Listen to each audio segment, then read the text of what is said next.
Hello guys, how are you? I hope you are doing great. Friends, today we are going to discuss the poem The Love Song of Gelfred Prufrock by T.S. Eliot. But before that, if you are here a new guest at my channel, then please do subscribe the channel for more videos. Friends, before moving to have a line by line explanation of the poem, we shall discuss the very introduction, source, composition and the summary of the poem. But before that, we shall have the very knowledge about the title of the poem, The Love Song of Gelfred Prufrock.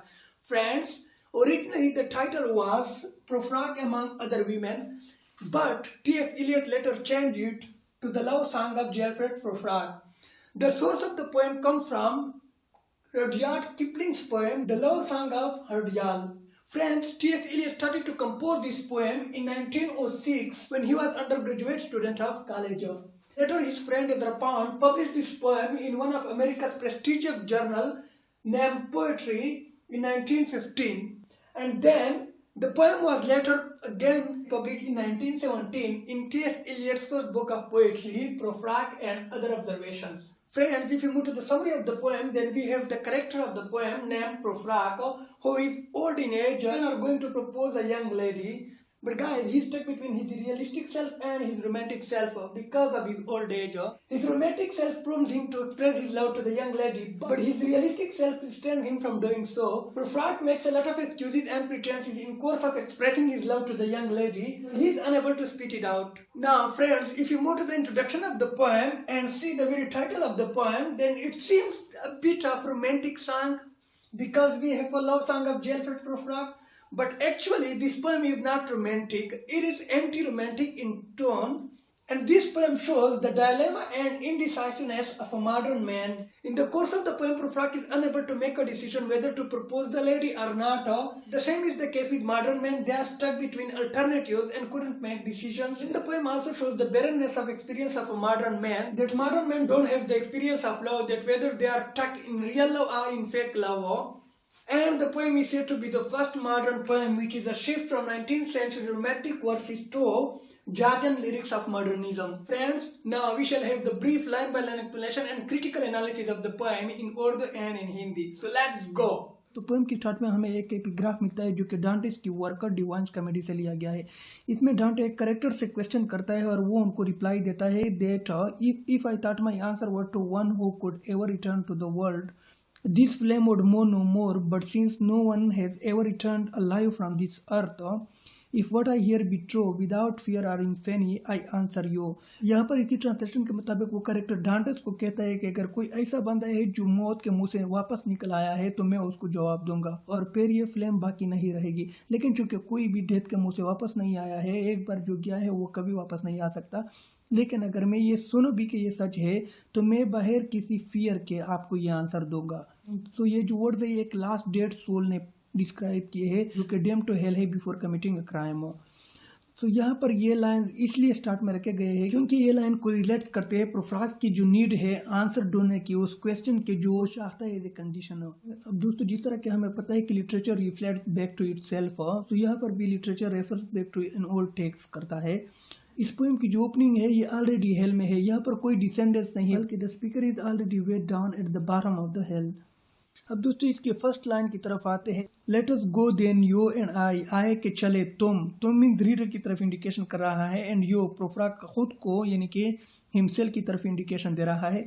When the evening is spread out against the sky, जब रात की तारीकी हो जाए आसमान में, like a patient etherized upon a table, etherized mean जब आप कोई ऑपरेशन से पहले किसी पेशेंट को नशा देते हो और वो बदहोश हो जाता है तो इसको इथराइज स्टेट कहते हैं।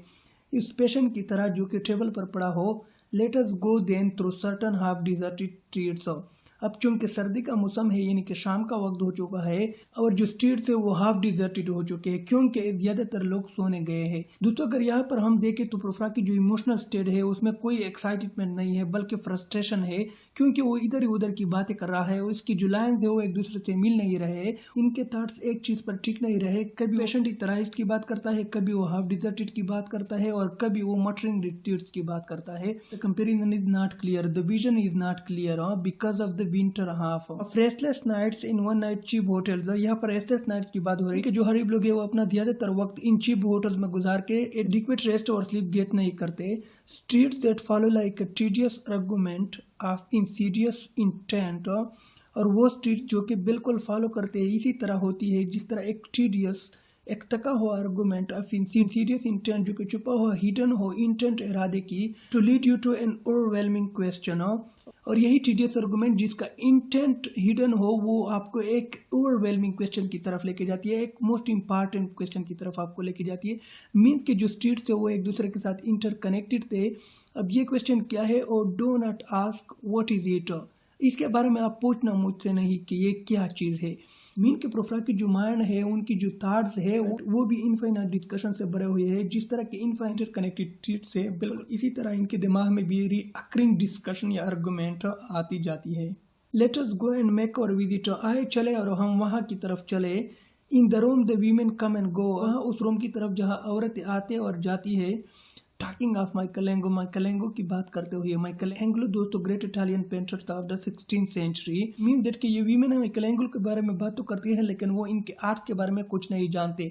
ये एक satire in the pretence of modern ladies. मतलब उनको टुवर्ड्स आर्ट कोई लव नहीं होता, इनके बारे में उसको कोई इल्म नहीं होता, लेकिन एक दूसरे को इम्प्रेस करने के लिए कि मुझे आर्ट से love. Fog that rubs it's back upon the window panes.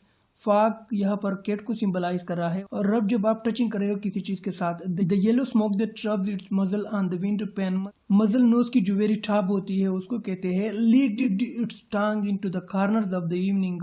Lingered upon the pole that stand in drains. Let fall upon its back the soot. Soot means black powder that falls from chimneys. Slips by the terrace made a sudden leap. अब यहाँ पर दोस्तों fog cat को symbolize कर रहा है, यानी कि केट के साथ इसकी कंपैरिजन की गई है. मीन्स के जो एयर है साइलेंट है और fog all over the street फैला हुआ है. और दिलचस्प बात यह है कि फॉग अपनी बैग को विंडोज के साथ रब करती है बिल्कुल केट की तरह. Seed has a lot of smoke. It cover the window pan और हर तरफ फैल जाती है. और फिर ये अपनी टांग के साथ इवनिंग के कॉर्नर को छाड़ती है और लिंगरिंग करती है upon the pole that stand in brain. Let fall upon its back the soot that falls from chimneys. और यही फॉग उन ब्लैक पाउडर को, उन ब्लैक पार्टिकल्स को अपनी बैग पर बैठा देती है जो कि चिमनी से ऊपर चली जाती है और फिर यह नीचे गिरती है. Sleep by the terrace. और ये फॉग कभी कभी स्लीप करती है टेरेस के साथ. Made a sudden leap. और फिर कभी अचानक छलांग भी लगाती है. And seeing that it was a soft October night. और ये देखते हुए कि ये तो एक सॉफ्ट अक्टूबर नाइट है. curled once about the house and fall asleep. एक बार उस हाउस के इर्द गिर्द चक्कर लगाता है एंड देन fall asleep. यानी कि फिर वो ख़त्म हो जाता है जब सूरज निकलती है और वो अक्टूबर नाइट को देखता है. And indeed there will be time for the yellow smoke that slides along the street rubbing its back upon the window panes. अब यहाँ पर दोस्तों प्रोफ्राक पोस्टपोन कर रहा है अपनी मेन इशू को और वो कह रहा है कि जो येलो स्मोक है वो स्लाइड करेगा स्ट्रीट में, यानी कि मूव करेगा. मीन्स कि कभी ऐसा वक्त भी आएगा कि जब उनकी माइंड स्टेट क्लियर होगी और वो अपने लव को एक्सप्रेस कर सकेगा. यहाँ पर वो चीज़ों को पोस्टपोन कर रहा है. There will be time to prepare a face to meet the faces that you meet. There will be time to murder and create and time for all the works and days of hands that lift and drop a question on your plate. Time for you and time for me. यहाँ पर वक्त होगा उन दोस्तों के साथ मिलने के लिए जिनके साथ में ऑलरेडी मिल चुका हो.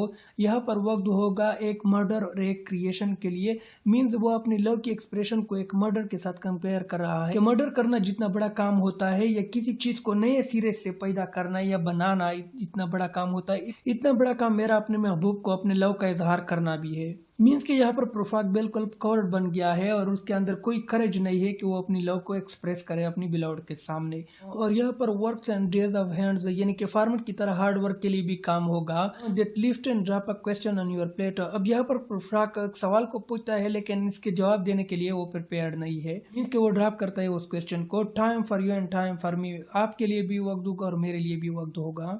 एंड टाइम फॉर 100 इनडिसीजंस, और खत के कई 100 इनडिसीजंस के लिए भी हमारे पास वक्त होगा जो हमने अभी लिए ही नहीं है। And for 100 visions and revisions, और कई विजन्स और रिविजन्स के लिए, यानी कि सोचने के लिए और उसके बाद जो कुछ हमने सोचना है उनके लिए भी हमारे पास वक्त होगा। Before the taking of a toast and tea, हम और चाय को पीने से पहले हमारे पास ये सब कुछ वक्त होगा। In the room the women come and go talking of Michelangelo, उस गैलरी में औरतें आते और जाते हैं माइकलैंग्लो की बात करते हुए। And indeed there will be time to wonder, do I dare and do I dare, बेशक यहाँ पर वक्त होगा ये सोचने के लिए है कि do I dare, कि क्या मैं हिम्मत करो किस चीज़ की, कि express my love, यानी कि मेरे पास quite some time होगा to make my courage to express my love, अपनी beloved को।